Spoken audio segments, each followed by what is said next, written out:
خاطر در سطح بلند سیاسی و فرهنگی تجلیل نمودن چرابینی‌های مهم دولتی در مرکز ولایت ختلان و ناحیه‌های گرد و اطراف آن، دسته رقصی انسامبل ستاره در قطار سرایندگان و نوازندگان نیز فعالانه شرکت ورزیده با رقص‌های زیبا و مفتون‌کننده خویش طبع تماشابینان را بالیده می‌گردانند. برای باز هم جذاب و دلنشین برآمدن نمایش‌های رقصی، هنرمندان انسامبل همه‌روزه در تالار و سیمخانه‌های بر هوای کاخ فرهنگ و مرکز اطلاعات شهر باختر تمرین نموده با چرابینی‌های فرهنگی در پیش ایستاده آمادگی می‌گیرند. همزه در همین زال مشقمان از ساعت 8 تا ساعت 5 تمرینند. یک سرودی که در اینجا ما میمونیم با سربالینستران میمونند دیده میبریم در مبین 3-4 روز تیار میشود.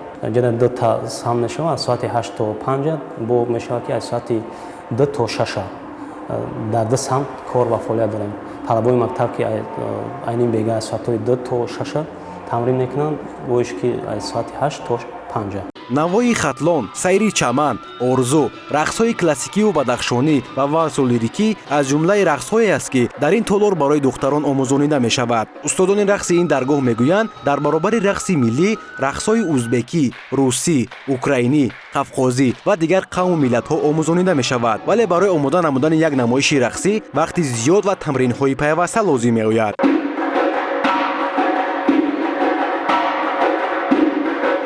برای یک رقص ماندن زیاده از 1 ماه در کار که رقص جابجا کردن، تازه کردن، انا برای کارگرانی که نو به کار قبول می شوند با آنها وقتی زیاد در کار که آنها را به رقص داخل کنیم.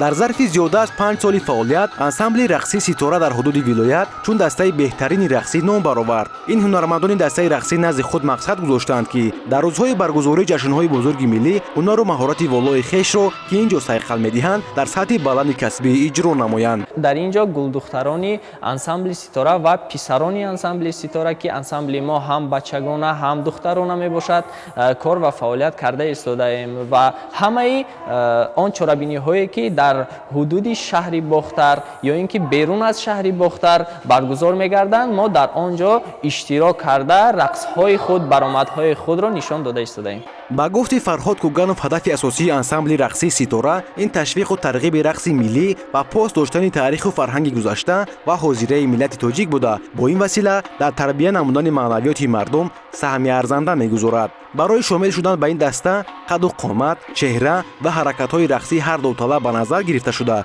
ذوق بلند رقصیدن عامل مهم باشد. شخصانی که باید دعوت میشود فقط ذوق داشته باشند، مهارت یعنی که ذوق داشته باشند باید کار قبول کرده میشود، چون که اگر ذوق نباشه در اینجا کار نمیشود. این ذوق همه چیز مهمه. همه اینها دانشجویان دانشکده ها و مکتب خانه ها نیز می باشند که ما اینها را آمده به طریق آزمون قبول کردیم. مهارت اینها را سنجیده، شنوایی موسیقی آنها را سنجیده به کار قبول کرده آموزانده ایستاده ایم.